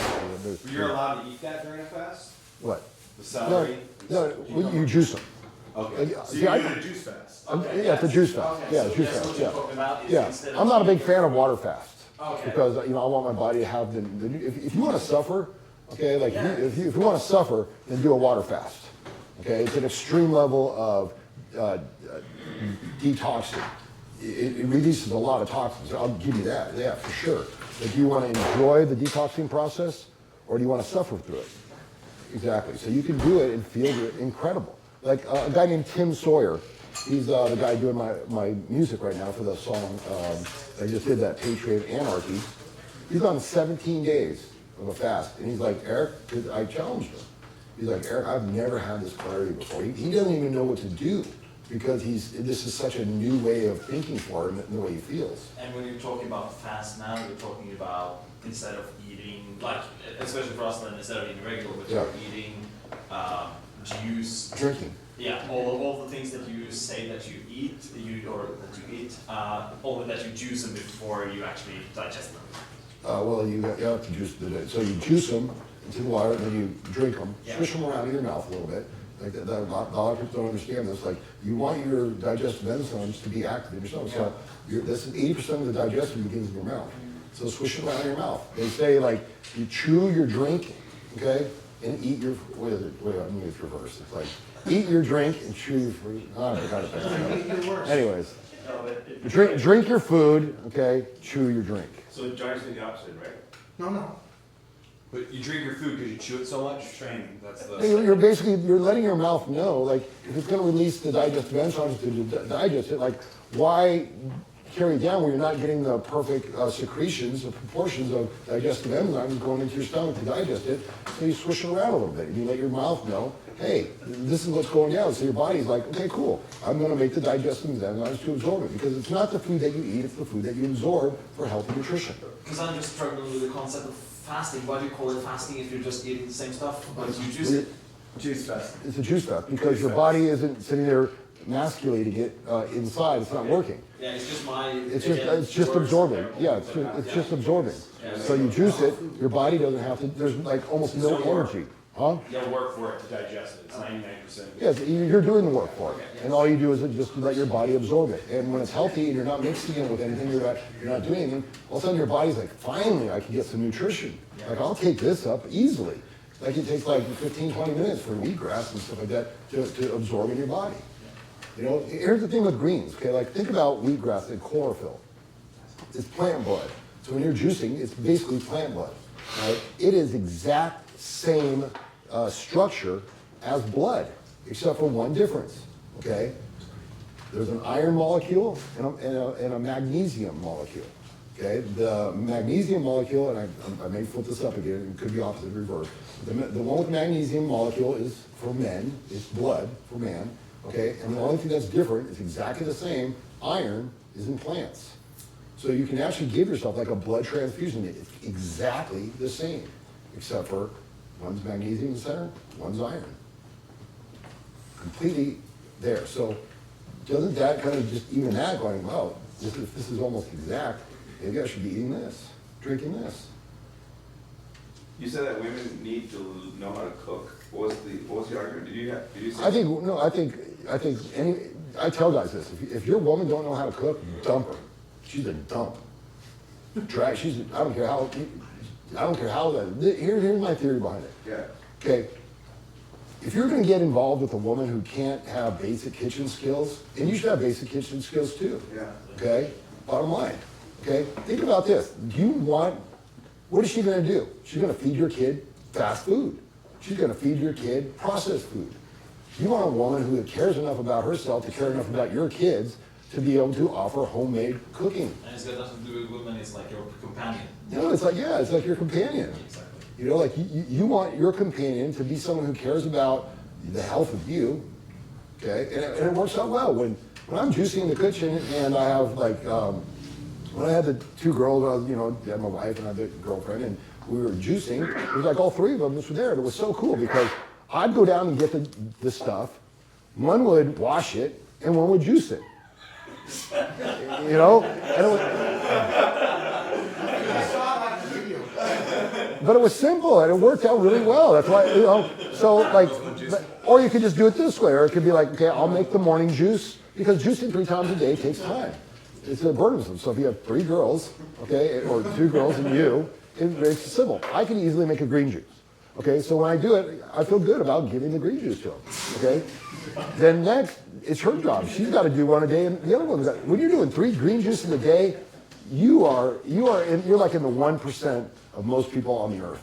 And it makes it fun. And then she can wash them. I can do the dishes, whatever. It works out well, and it's a very nice way of doing it. Do you buy the vegetables at like a normal? I always buy the vegetables. Yeah. No, but is it like a normal grocery store? Like how do you? I go to Sprouts. Okay, and you're confident that it's not sprayed with pesticides? Well, what I do is when I go to Sprouts, there's an organic section, but most people don't know this. This is deep study thought. If you take stuff that is not organic and you soak it in apple cider vinegar, it will get rid of most of it. Oh. Huh. It also, That's the same stuff you make fire cider with, right? Yep. Okay. Apple vinegar. it's also Apple cider possible vinegar. that if you're concerned about your carbon footprint, you can stick to entirely inorganic foods that contain no carbon in the first place. All right. That doesn't really make any sense, but it's But here, let me tell you about the reason why I like to grow Sprouts and stuff like this. Okay, first of all, it's pennies on the dollar. The distinction on apple cider vinegar, if people don't know, is talking about the raw stuff with the Raw. water in it. Yeah. Not the big jug of crap that they use to make barbecue. Yeah. Yeah. you should clear about that. Here's the thing. Think about this. Okay, most of the food you're buying in stores is completely devoid. Like the minerals are gone from a lot of that because it's been over processed and farmed. There's not a lot of minerals. They don't replace all the minerals. They put 3 basic minerals in there. It's called NPK. All right. So there's not a lot of minerals. So when you grow your own food, like when I grow my own wheatgrass, okay, I can go get a zoolite, which is minerals from ash. It's ash loaded. It's got all the minerals in there. I shake it in that. I grow it in there. So if I grow wheatgrass or green pea sprouts or whatever, first of all I know what's in it. Okay, it's our organic soil. I'm making it. I can make it. You can buy a wheatgrass plat at Whole Foods for $15. You can make one for $3. Okay, so I'm putting in the oil. I could put in Sylogy. I can put in all these things. So it's funny when I like go to Whole Foods and I buy a flat, which I wouldn't, but if I buy a flat there and I look at the green, the chlorophyll in it, mine is so dark green over there, it's crazy. So I have control over what I want to put in it. And like I said, when you're eating food from the store, first of all, they've cut it a long time ago, so the bioforce is gone, right? Like you have 15 minutes to eat something before all the hormones, like I call it the hope. You got the hormones, the oxygen, the phytochemicals, and the enzymes. 15 minutes is gone. So when you sprout, it's still living. The moment that you consume it, it's still living. So you get the rush of energy, okay? You get the biofrequency of it, because it's about 90, right? A healthy human being resonates at about 85 hertz. If you have cancer, you start to develop at around 25 hertz, okay? That's when you get the real fucked up shit. 16 hertz for like Parkinson's. So if you raise, we're an energetic body first, not a biochemical body. Energetic first. So imagine if you're healthy, you're eating 80, you're at 85 hertz, and you're doing juices, sprouts that are like 90 hertz. Okay, that's what wheatgrass is, 90 hertz, and you're doing that all day long. What's going to happen to your energy? Super powerful Is there a stuff, man. comprehensive resource of everything you're talking about? It's like in one place? Yeah, it's called It's an upcoming program. upcoming program. I mean, yeah, I'm gonna be training guys like that. But there's a good book. Like if you go, I think it's called Optimum Health, and it's by Brian Clement. With juicing diet, I've tried that once for 7 days. Uh-huh. What I found was by the 5th day, I was basically shitting water in a way, right? So it became really uncomfortable. I was wondering if you had an experience with that? I've never, actually, that's kind of odd because I've never got to that point. Like, I just noticed that I don't. Like, I didn't feel good. I felt really amazing on What were the you doing? 4th day. What were you juicing? Just masticating juicer, what? spinach, stuff like that. Okay, well, I'll tell you right now, it could be beetroot because, like, I thought of that. I don't do beetroot and I won't do carrots. I may do one carrot, but that's it because carrot. That's what it was. Beetroot and carrots, yeah. There you go. Super high sugar. So you said celery, cucumber. Think about it, sugar is made from beets. Super high sugar in beets and super high sugar in carrots. So why would that make you shit water? Your body's like. No, I was juicing like 7 days, and by the 3rd, 4th day, I could feel like I felt really light. I was active all day. Like I wasn't sleepy after lunch, I had those issues, right? Yeah. That went away, but then on the 5th day, I just didn't feel good, and I couldn't continue to. Okay, I'll tell you exactly what it is. Okay, it makes sense now. Okay, so sorry about that. It's called a healing crisis because you've tapped in, and all of a sudden, like you've been eating shitty for a long time. Yeah, exactly. It takes.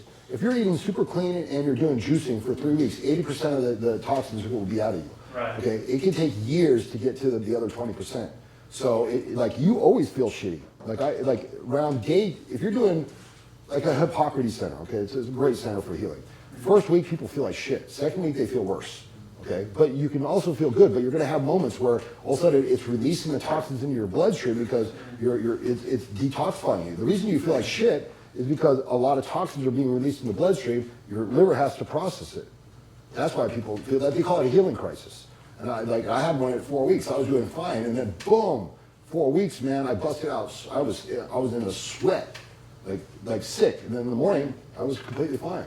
You want that. That's good. When you have that, it's actually good because it means that you released something that was not good.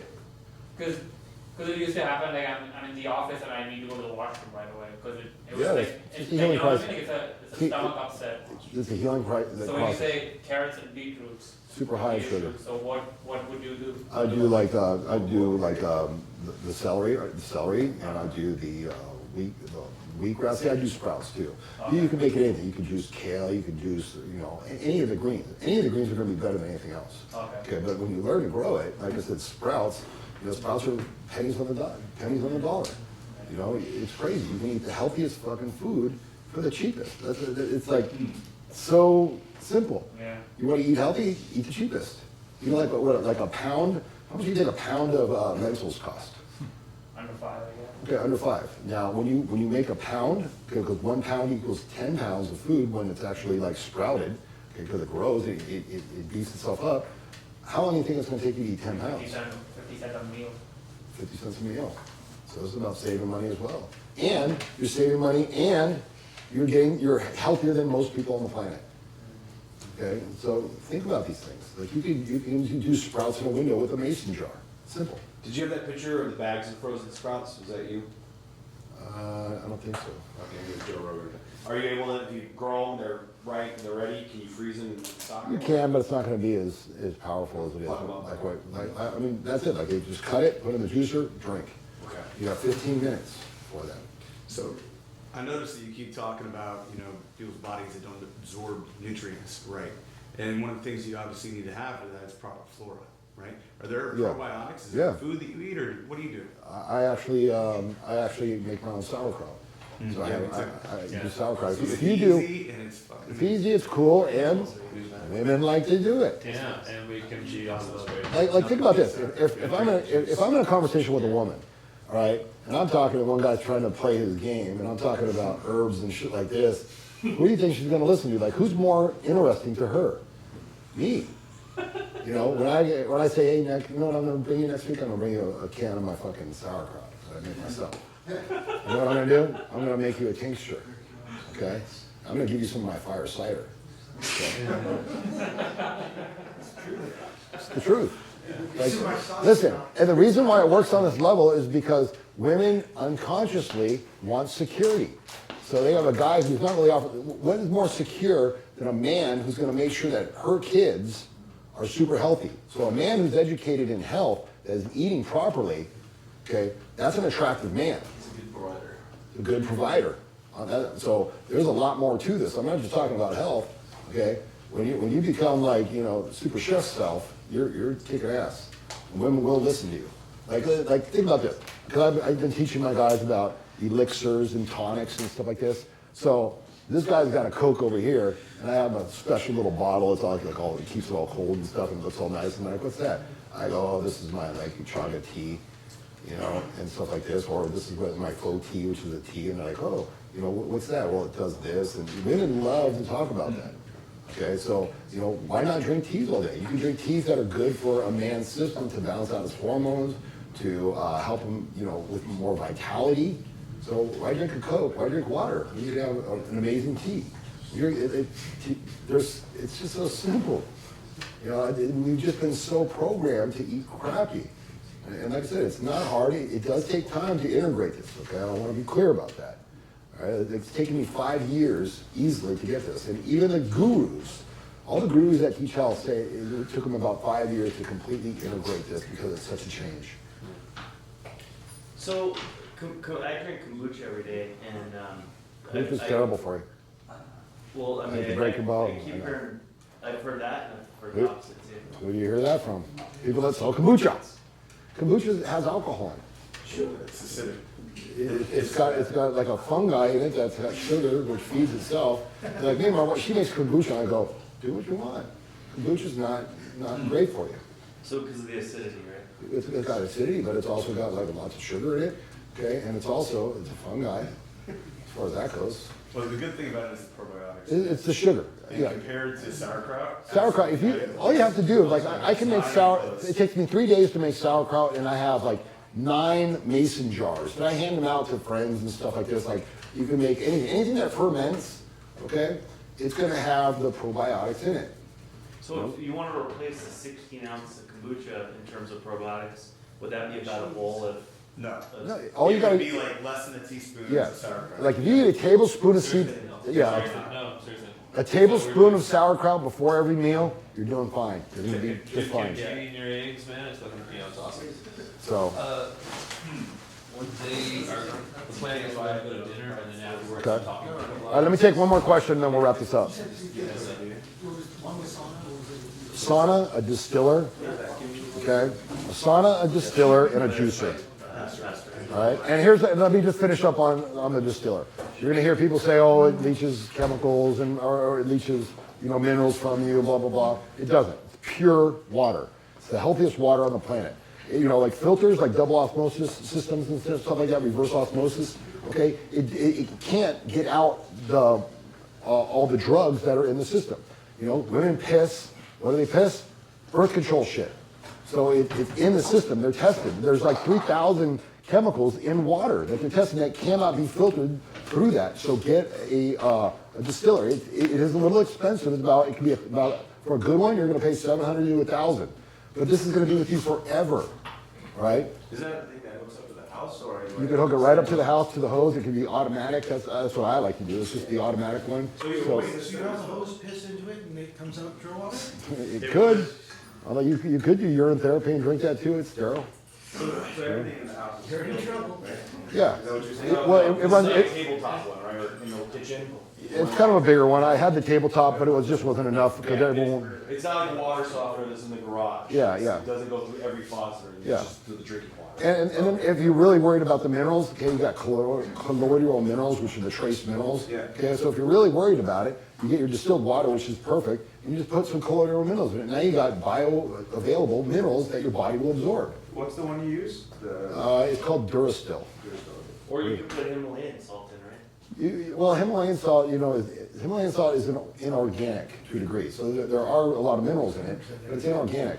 That's why, like the celery, that's an organic sodium, as far as that goes. Like, so you can do all that. You can just squeeze a lemon in there, and it'll be fine. Didn't you tell me last year about a cap full of apple cider in there too? You can do that as well. To get some. Yeah. So like I said, the water is pure. It's pure H2O. Nothing in it. It's what you should be drinking. And the reason why a lot of people are decrepit when they get older is because if you think about like the calcium that's in I was amazed at this. Like I fucked up and I didn't clean my distiller for like 6 months. On the inside, you're supposed to empty it. Okay, I didn't do that. And it wasn't emptying it like every time I use it, or every week you should do it. And I went there and I opened up the tank and I had a sediment. It was this fucking high of sediment. Okay, and this is after going through 2 filters. So it goes 2 filters into it, then it distills it, and I had sediment this high. I had to chisel it away. That's the kind of stuff that's inorganic, that gets put in your. So you wonder why all these people are old and decrepit? Because they're cementing themselves on the inside to death. Better to chelate than never to. So that's that. Any other questions? Last one. All right. Happy birthday. There you go. All right, let's see. I want to hear you guys sing. Happy birthday to you. There we go. Happy birthday to you. Me. Happy birthday, dear Eric. Happy birthday to you. All right, amazing.